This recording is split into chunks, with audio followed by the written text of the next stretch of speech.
and Tipperary still in their dressing rooms, and as Gerard Canning said at the end of that first half, I'm sure that Tip in particular are getting a good talking to by their manager Babs Keating on the strength of their first half performance. Let me go back to our panellists again, to Joe Connolly and to Johnny Clifford.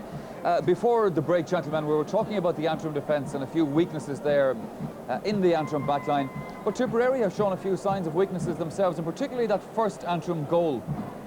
Yeah, that's for sure, yeah. Now, it's typical of a kind of a goal that a small corner forward gets on a big corner back, like. Yeah. And our full forward, as it is, I'm not quite, corner forward. And Jesse Donnelly, I think it was. Was it is, yeah. In for that one. But it's typical of a score that comes, like, and it's a sort of a forward that a goal that a forward by smelling around kind of thing in the square can get, you know. But obviously it showed a bit of weakness by Tip that they didn't put the ball out. Yes, it nipped in very, very quickly for that. We'll have a second look at it again now, Joe. Perhaps one or two of the, I suppose it was an awkward one for the Tip backs, but still, he slipped in nicely for it. That's right, yeah. Very, very well finished, well indeed. Ken Hogan standing with hands and hips, let's say a word or two to say to some of his defenders. Well then, Johnny, we had a second goal for Antrim that kept them really in this fight. Let's have a look at this one now. And this was a little bit more fortuitous for Antrim. Just Michael, again the ball dropping into the square and blocked down. Perfect opportunist goal. It's still not cleared. Comes out to the corner forward, left half forward, and he whips it in. You see, Michael, a ball like that, unless a fella makes a very clean catch, if you have a cute corner forward or half forward watching the break, he'll whip it into the net, and it was typical that way. This first goal I noticed, it was like the goal Tip got against Cork. It broke in behind the defence, and there was a guy inside waiting for it, you know. Tip aren't playing great, there's no doubt about it, they have problems. Joe, just a mention of one little thing there. We saw Ken Hogan in the Tipperary goal. He's wearing his tracksuit top because he had to change from his jersey. It clashed with the Antrim jerseys. But you were making the point, very good quality jerseys they are, the Tipperary today. It's a really big pity, I think, to be covering up all those beautiful jerseys made in Galway by such inferior about. Very good. Right, Joe, let's look at the second half. Antrim are only 2 points down, but surely Tipperary are going to be a different team in the second half. Well, they need to book up, you know, and I think that there might be a small bit of thing in the Tipperary forwards especially, that I won't go for this ball now because that is an Antrim hurler, he's missed it. If they go to that mentality, they're still in trouble. But I think that Tipperary probably have the hurling to win the game, but not by much. And I don't believe it's going to be an Antrim collapse. But if Tip realise that the battle is there, as it would be against Cork, for instance, in a Munster final, I think they will probably win. But they'll need to do that to win the game. Looking at Antrim, Johnny, one thing that impressed me about the first half, they've never showed any signs of nerves about this game. Now, Tipperary did, because there's a lot of pressure on them because they're such clear favourites. Perhaps Tip are going to be even more nervous in the second half, and Antrim even more relaxed. Well, it's just true, Michael. There's no guarantee that Antrim are going to fall away or that Tip are going to win easily. If I could go back to 86 again at half-time, what I didn't say to Cork wasn't worth saying after losing an 11-point lead. But we didn't improve on that in the second half. We still went ahead and still lost the lead again. So you have no guarantee that Tip are going to do any better this half. Antrim are in here with a very, very good chance. Well, one man that Tip were going to rely on a lot indeed, as they've done for the last 2 years, is Nicholas English. He's having a hot time in there, but he's making it hot at times for Antrim as well. Yeah, he's having a hot time when he's being marked closely. When the ball is dropping in the square, the fullback is doing very well. When it's coming in from the wings and Nicky is running off the ball, he's doing well then. If they can crowd him out of it, they will hold him. If they don't, he will score. And as we saw from that example there, Nicholas English give him any chance at all and he will slip in for scores. There's no doubt he's a top-class forward. Loves to run at the defence, and I think he's probably going to be the difference at the end of the game. Well then, Antrim are back on the field, gentlemen. We're almost ready to go for the second half of this match, as we said before. An intriguing prospect then for the second half of the game. Antrim just 2 points in arrears. We posed the question before the match, can they pull off one of the great shocks of the championship and beat Tipperary? Well, they have 35 minutes now in which to do it. And one man who is keenly interested in the fair so far here is Michael O'Hare. Today is a special day for Michael O'Hare because it marks the 50th anniversary of his first commentary for RTE. So then, that's the scene set for the second half. Let's go back again to Gerard Canning. 2-6 Tipperary, 2-4 for Antrim. And another telling statistic, of course, Tipperary with 11 wides in the first half, Antrim with 8. 2 points between the teams. Aidan Ryan and Pat O'Neill have switched positions, I notice. O'Neill is now left half forward. Aidan Ryan has gone up top of the left, but that of course means very, very little with Aidan Ryan. He plays everywhere. Kennedy, as you see, stays in midfield, as he has done for part of the first half.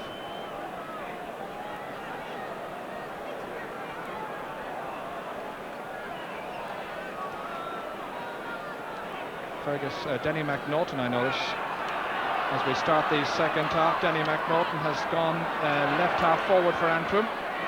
Here's Denny McNaughton now. John Heffernan belting it away downfield.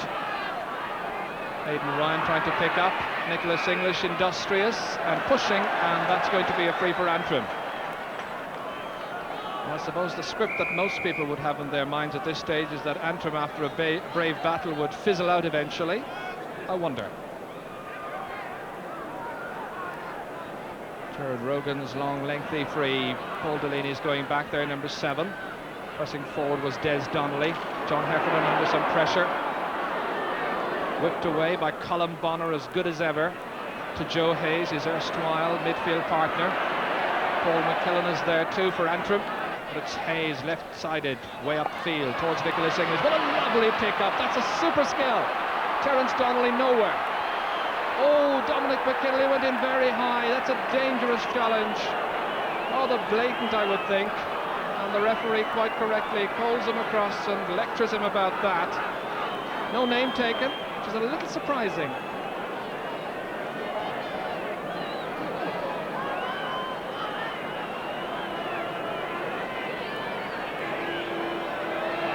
The free taker going low, and it's Niall Patterson who saves.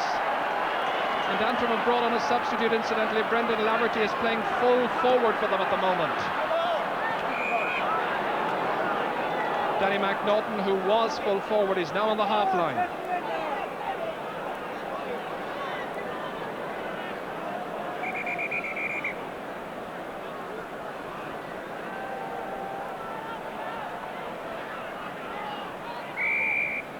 Bobby Ryan poised to take the sideline cut, tops it somewhat, runs on to Hayes, however, standing his ground.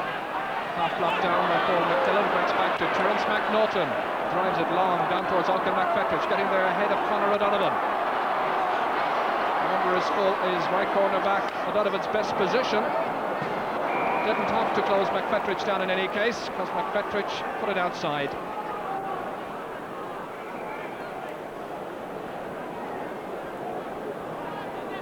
And just to check that Fergus McAllister is the player who went off the Antrim team, who scored a goal in the first half.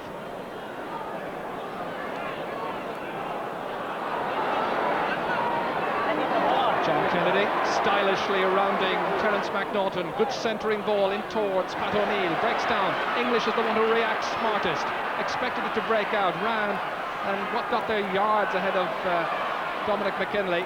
Into Donny O'Connell. They're thinking about marking him down. Terence Donnelly lets it run loose to Donny O'Connell outside towards Pat Fox. Oh, going the long way about it. If he can get in a shot here, it'll be a bit of a miracle. Oh, the backs grouped well. Close down the space, and Terence McNaughton drives it away out of danger. That's a great catch by John Kennedy. Left-handed to Bobby Ryan. Tip now trying to impose their will at the start of the second half, trying to kill off the Antrim challenge.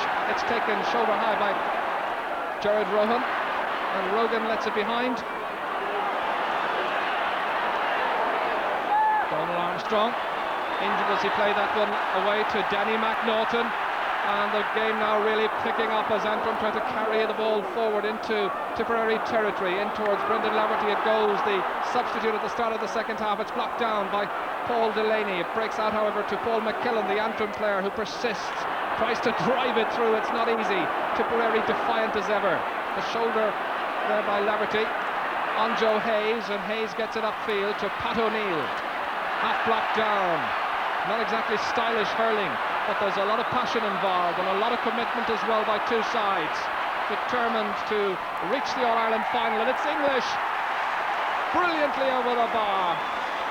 He's now scored a goal and 3 points, and that's the opening score of the second half.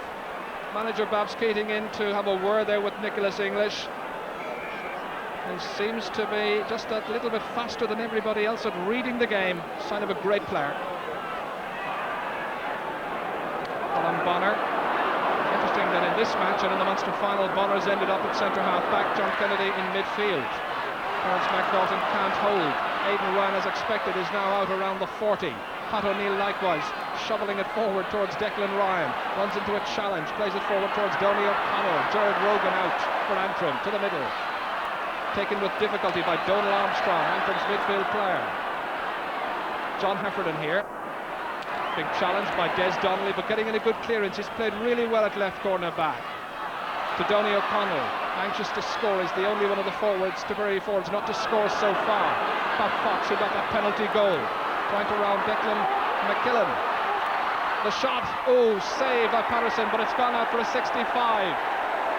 Niall Patterson disputing that. He didn't seem to step back over the line, I must say. Seemed to put out the hand and catch, but the umpire was quick. Watch it again here, see for yourselves. Was that a 65? Look at the forward play by Fox. Yes, it may well have gone off the stick there and out.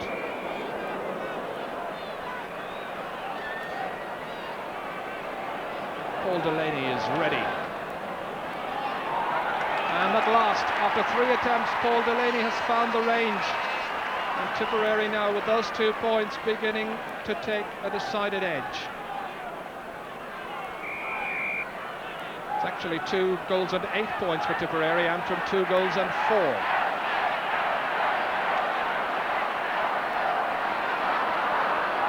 Colin Bonner, he's playing well again, economical style. Paul Delaney up towards Pat O'Neill, can't hold it. James McNaughton into the middle to Donal Armstrong for Antrim. Rounding John Kennedy into space, bit of a difficult one however for Laverty to get onto. And Declan Ryan now playing right half forward towards Nicholas English, taking Donnelly out of position. 2 defenders there, as you see, but he's got the composure to play it back to the loose unmarked Pat O'Neill, half blocked down as it drills through towards Gerard Rogan. Challenged by English, sideline ball.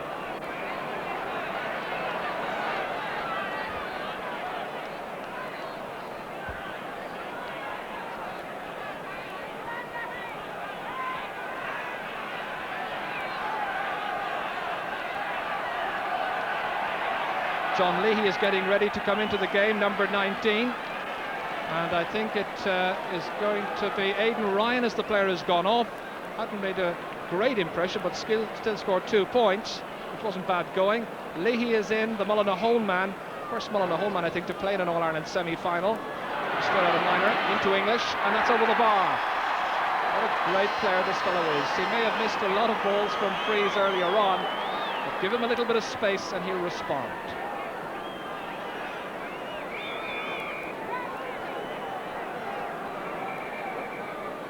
We were telling you that Niall Patterson is appearing tonight in County Derry at a GAA club. When the lady who owns the hall booked him, she didn't realise he was playing in a match today. Thought it was just an old hurling game.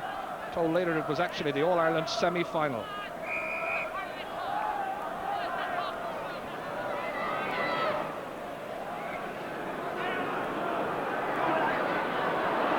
Kieran Barr, Antrim now needing a score. They've got it. Oh, Laverty just couldn't hold on to it, and the full-back was out of position. They're just not availing of the few chances that are coming their way at the start of the second half.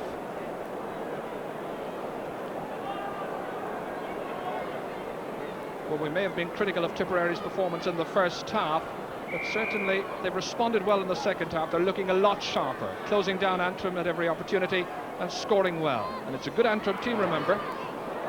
Paul McKillen getting it in, some pushing inside and a free into Antrim. Kieran Barr, number 11 with the ball.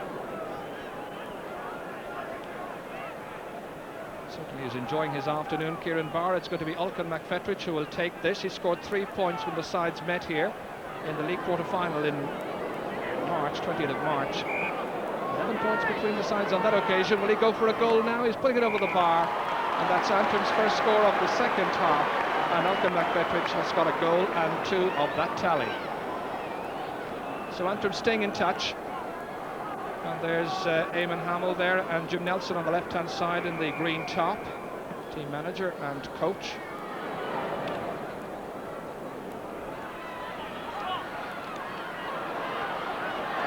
Whipped in by John Leahy, first action since coming in as a sub. Brian Donnelly seemed to be holding Paul Delaney, and that's how the referee reads it as well. Brian Donnelly, you got 2 points in the first half. Well, even this one I think is a bit outside the range of Paul Delaney. He'll probably opt to drop it in. Richie Stakelum in the background there, last year's captain. Towards O'Neill. Donny O'Connell was coming in as well, but couldn't get a clean stroke onto it. Here he is again, and that's gone off the defender for a 65. Donny O'Connell, the only one of the forwards who started who's yet to score.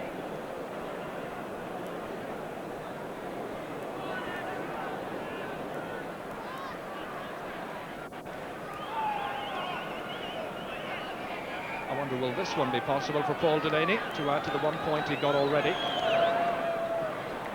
And he certainly seems to like that goal. That's his second. And Tip now availing of their chances.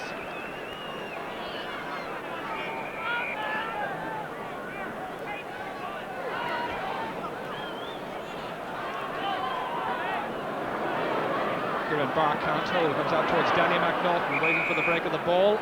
Fouled by John Kennedy, and an Antrim free. And there's Michael Babs Keating on the right-hand side, the team manager, Donny Nealon beside him, one of the 3 selectors. Difficult match this for Tipperary, because if they were to win by 11 points as they did in the league, everybody would probably say, well, so what? They were expected to do so. And if they win by less than that, wonder what people give them the credit. Well, that's not the way that Antrim would like to do it. A good chance for Elkin McFetrich, but this Antrim side is proving to be a very, very good team, and they're going to improve, I think, following the experience they're going to get in Division 1 next season.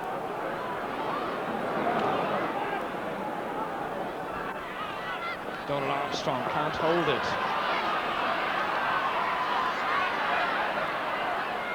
Tip with the greater number of skilled players in their team, I feel. John Kennedy has that one blocked down by Donald Armstrong, a little bit casual on that occasion, having to now go back and industriously serve it up to the forwards. Pat O'Neill lets it run over his head to English, or to Fox rather, and he's put it outside. And Pat Fox will not be too pleased. He's got a goal from a penalty, apart from that hasn't scored, and of course didn't score in the Munster final either. Experiencing something of a crisis in the scoring department at the moment.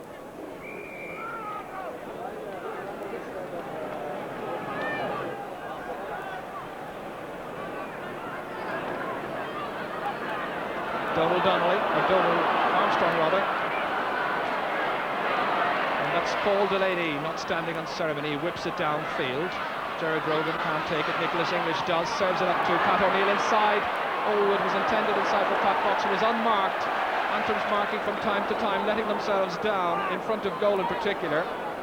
Kept in play by Elkin McFetrich, thanks very much, says Conor O'Donovan, whips it upfield towards Nicholas English outside the 45-metre line, across towards John Leahy. A little bit overhit, however. James McNaughton tries to close him down, but the marking, as we say, quite loose, but Tip not availing of it on this occasion. Brian Donnelly here. John Kennedy is his marker. Nice skill by Brian Donnelly. With a lot of really nice performers in their team, Antrim. Some good hurlers, but no finishes. He runs into a cul-de-sac, and Bobby Ryan lifts it out of danger. John Leahy operated around midfield during the Munster final when he came in. Dominic McKinley, and from centre half back towards Terence McNaughton. Not a good pass, however. They're playing it short when they should be playing it much longer. Declan McKillen. And McKillop gets it way downfield towards Des Donnelly. Challenged over there. by John Heffernan. There's nothing terribly stylish about the hurling that we're watching at the moment, but a lot of commitment being put in. Colin Bonner trying to tidy up. Bobby Ryan likewise, and an Antrim ball. And a good call, I think, by the linesman down there, Tommy Furlong.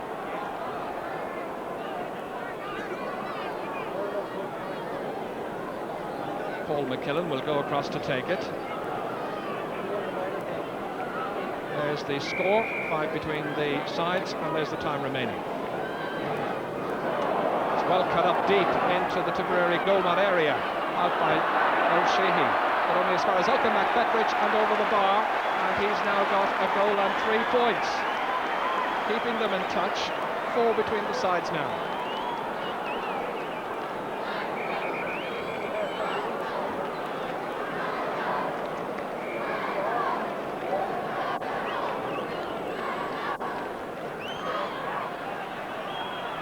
Hogan sending it out towards John Leahy's side. James McNaughton is his marker. Here's Leahy. Dominic McKinley going in as well for Antrim. Breaks out to McKillop. Added to by Des Donnelly, beautifully along the ground to Ulcan McFetridge. They consider that this fellow might well be able to provide them with a lot of scores, and so it's proved so far, but not on that occasion.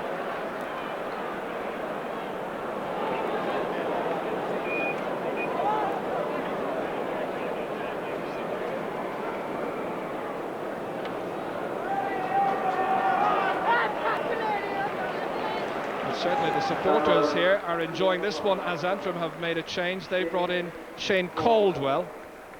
Shane Caldwell has just come in, there he is, and he's playing instead of Desi Donnelly, who's been taken off.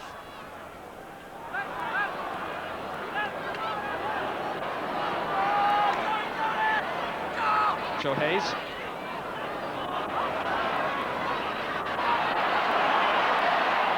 English once again.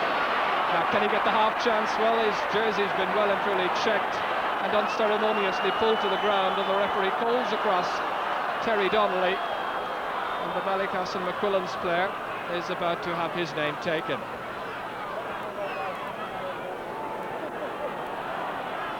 This is the incident once again, as English came through on the 20-metre line, and there was simply no stopping him. The referee quite correctly taking his name.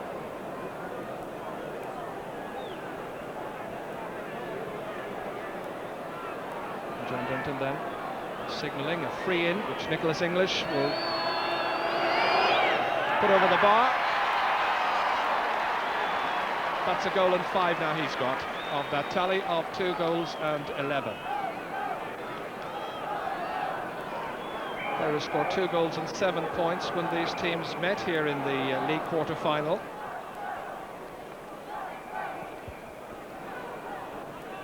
Here's Niall Patterson, captain of the Lochiel club, winners of the All-Ireland Club Championship some years ago. Well taken by Kieran Barr. The release intended for Caldwell. It comes down instead to Paul McKillen. Well, they really are trying to thunder their way through over there. It's powerful, very physical hurling, without a great deal of style and panache involved. Picked up by Bobby Ryan, who was hooped as he played that one out of danger to John Leahy. Following up, runs into Dominic McKinley and a sideline ball.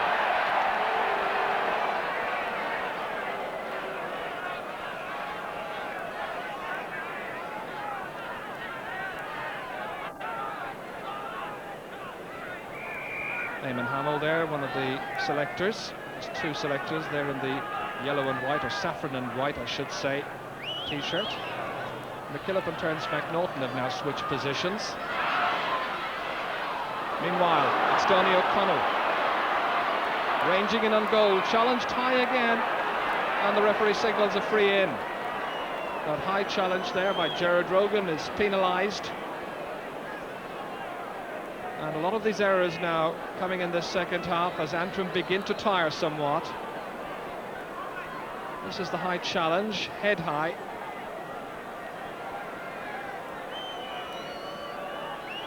And English taps it over. And now they just mount up. And the script we talked about at the start of this half is now beginning to be realised.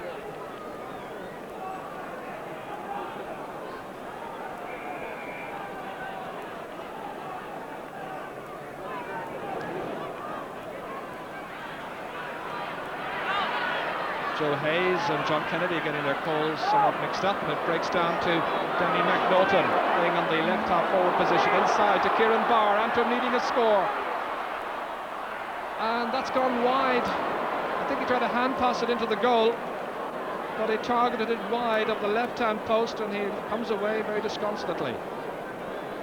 Well, they could have done with a score there. The challenge is beginning to fizzle out somewhat.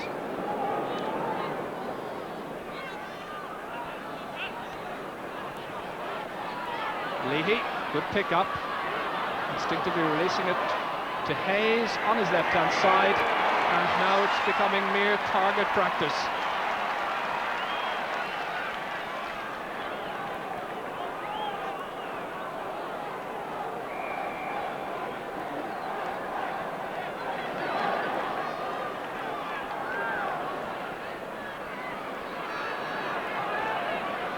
Caldwell. Armstrong across the face of the goal. Laverty attempts to keep it in play. Challenged by John Heffernan. And there's a shot. Oh, a good save as well. A great save by Ken Hogan. I think it came off Ken Hogan's stick. Well, that was a really fine save, and Tip wake up once again and realise that Antrim cannot be taken lightly. Pat Fox, challenged by Terence McNaughton, trying to get it inside onto his left-hand side, and he's goaled. Tipperary's third goal, Fox's second. So that's 2 goals for Pat Fox, 1 from a penalty, and now the second one, 22 minutes into the second half. Rounding Terence McNaughton, going by the other Terence Donnelly, and in beyond Patterson. And that followed that marvellous save by Ken Hogan just a moment or two ago. And, as they say, what a funny game it is. Antrim might well have had themselves a goal, or even 2 goals down at that other end. Remember, Kieran Barr was through as well. McFetridge, will he opt to lob it in towards Brendan Laverty? Well, he's gone for a point. He's got a goal and 4. He can be pleased enough with his contribution. But a goal and 6 now separating the teams.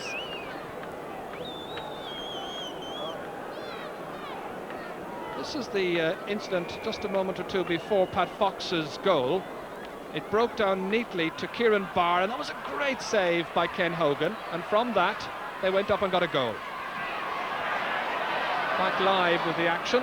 Hayes, half hit, reaches Donny O'Connell from John Leahy across to the other wing forward, Declan Ryan. Chips it back to John Kennedy, advancing, elegant, outside to Pat Fox. First time inside, trickles through to Niall Patterson. He's closed down quickly, and Leahy lashed it, but outside and wide. There were 3 players there. Leahy was the one best positioned, and he has yet to score.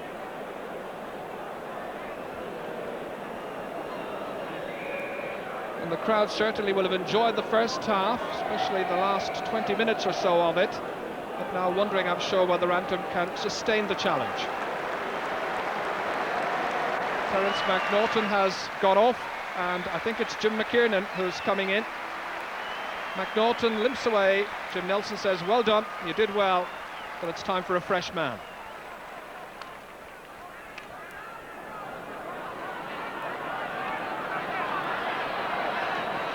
John Heffernan, still fresh, towards Pat O'Neill.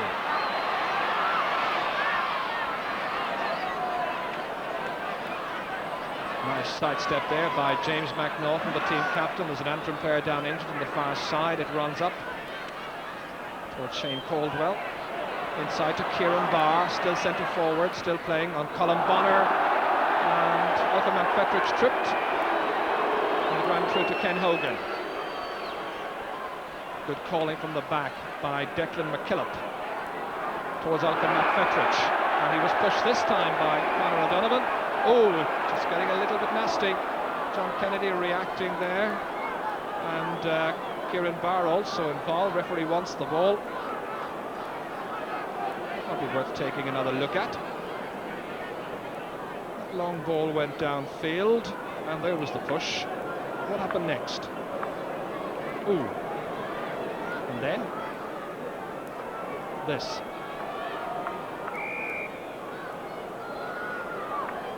Malcolm McFetrich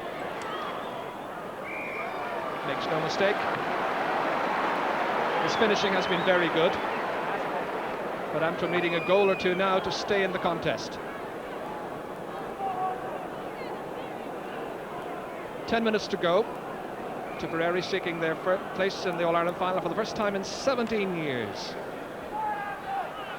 Because they're Tip, I suppose, and one of the great powers of hurling, their performance always tends to be examined very, very closely. There were those who were not convinced after the Limerick win that they were a good team, likewise after the Munster final. I'm sure they're going to be saying the same today. But still, they're advancing, they're the league champions, and they seem to be on their way to the All-Ireland final. James McNaughton into space. Kieran Barr just looks as though he hasn't a lot of energy left as he challenged for that one with John Kennedy. He looked the sharper and the fitter. McFetrich still looks lively.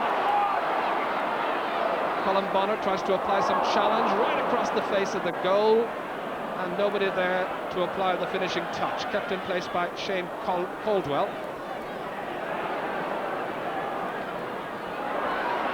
Very untidy. A scrappy play.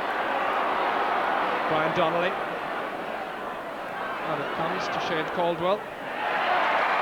And that one looks a good deal better. Brendan Laverty rather was the player who scored it. Brendan Laverty was the one who scored it, and that's his first point since coming on as a sub.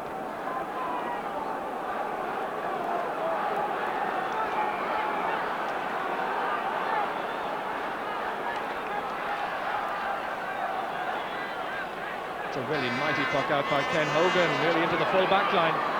Pat Fox here created havoc and scored a goal the last time he went in like that. Oh, that's an awful blow there to the side of Pat Fox's face. And television has a habit of going in very close and seeing these things in minute detail, and Niall Patterson correctly called over by the referee. And we've said it before that when players deliberately strike an opponent, you know what the punishment is meant to be according to the book of rules. Well, what about that? Well, now what will be the sanction? Seems like he's been allowed to be stayed on the field. Nobody wants to see a player sent off the field. He's staying on. Nobody wants to see untidy or dirty play either. It's a penalty.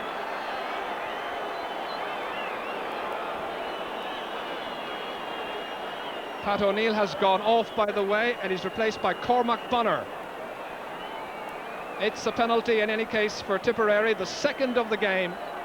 Nicholas English seems like he's going to line up this one, although Pat Fox scored the one at the start of the first half. 7 points now between the teams. This surely would put it well and truly beyond Antrim's reach. There's a lot of jeering and booing, which won't unsettle English, I'm sure. It comes off the stick of Gerard Rogan and sails over the bar. The second penalty miss in 2 weeks, or in a week rather, down at that goal. English has now scored a goal and 7 points of that tally of 3-14, and that's the position, 8 between the sides. Declan Ryan. Here's Bobby Ryan. Same clan, not related. Towards John Leahy, across towards Pat Fox it runs. Into space, poor pass however, but it might come good just yet for Leahy. Slipped at the crucial and critical moment. Terence McKillop tries to get it out, but only as far as Cormac Bonner. Down it comes. Oh, that's a nasty looking blow there. Some of the physical stuff being meted out at this late stage in the game, which is rather a pity. That's a well-targeted pass inside towards Laverty. Saved again by Hogan, completed by Colin Bonner, out to Heffernan. And Tipperary have lived a little dangerously from time to time in this contest. Meanwhile, Bobby Ryan, I think the injured player, still receiving attention for that blow to the face.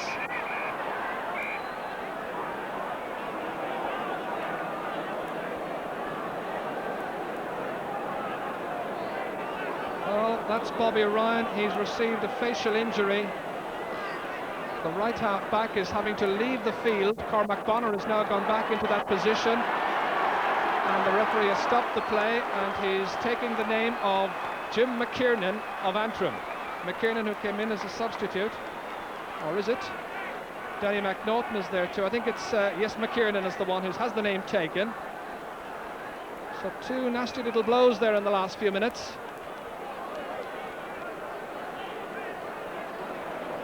And Tipperary have brought on their third substitute, and into the game comes Austin Buckley for his championship debut. Watch it again. That was a really dangerous looking swipe.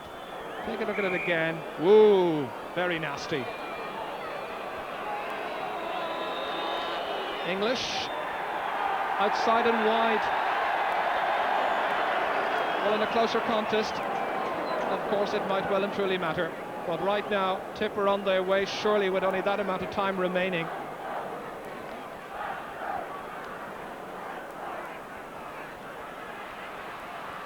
John Leahy, up into space it goes.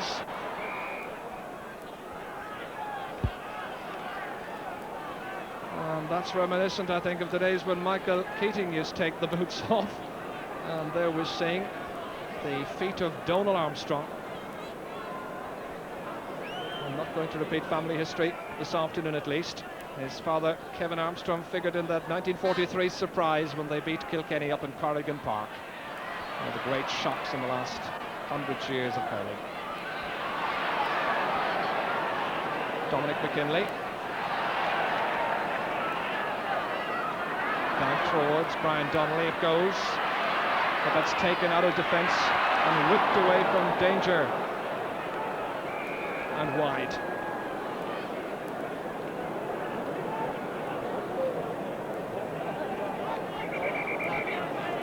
Tipperary then using up their third sub in the last minute or two, so Austin Buckley's come in, John Leahy was in earlier, and Cormac Bonner is in as well, of course.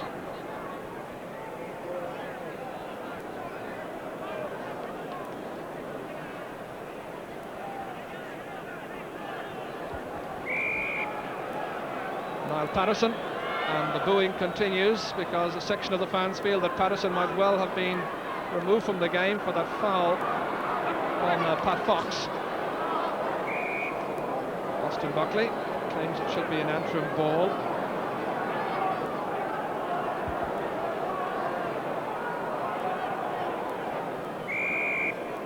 Austin Buckley then playing right half back at the moment in the absence of Bobby Ryan, getting useful practice. Off John Kennedy's stick it goes. It's a 65 for Antrim. And at this stage, they're going to have to start thinking about chipping the ball in and going for a goal, surely. That's the time remaining, just over 2 minutes, and you see it's an 8-point difference still. That last score scored by Nicky English from a free. James McNaughton, well, that's not even going to reach the square.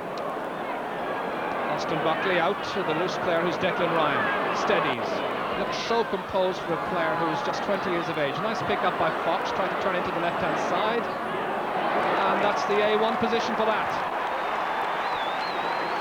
That's a goal and a point now, 2 goals and a point rather, for Pat Fox. A goal in each half, and that point there. Well, that will do a lot for the confidence, following the disappointment of the Munster final when he failed to score.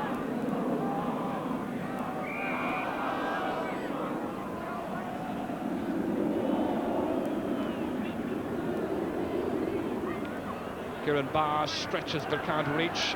Brian Donnelly picks it up. Comes out to Declan McKillop and sails over the bar. And Antrim now have 2 goals and 10 points. Well, I think after a season in the First Division, playing in the Royal Ivor League Division 1, they will be a much better and much fresher looking side.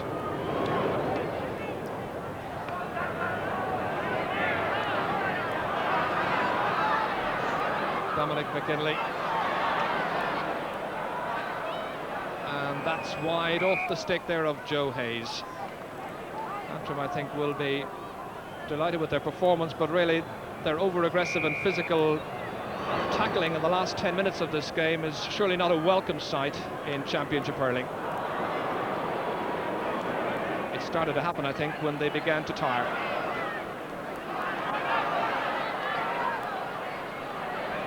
Jared Brogan.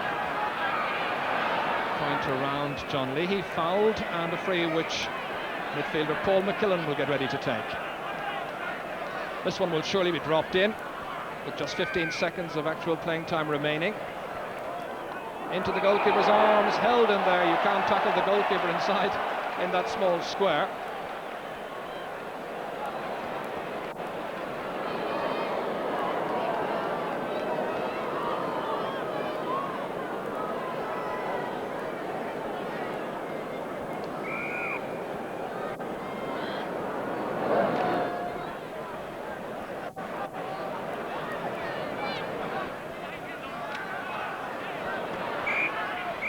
The referee blows the whistle, and Tipperary have qualified for their first All-Ireland hurling final for 17 years.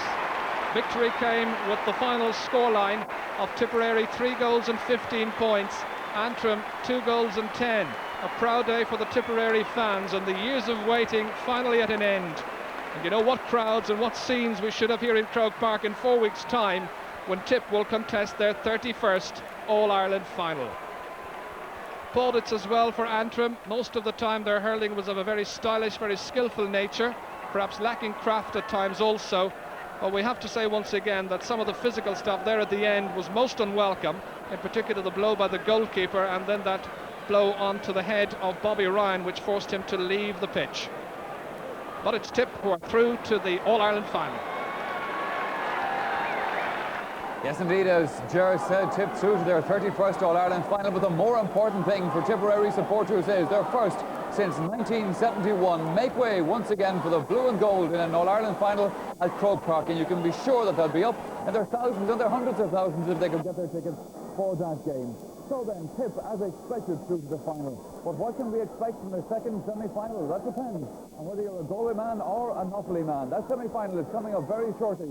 We'll take a short commercial break right now, but join us for that in just a few moments.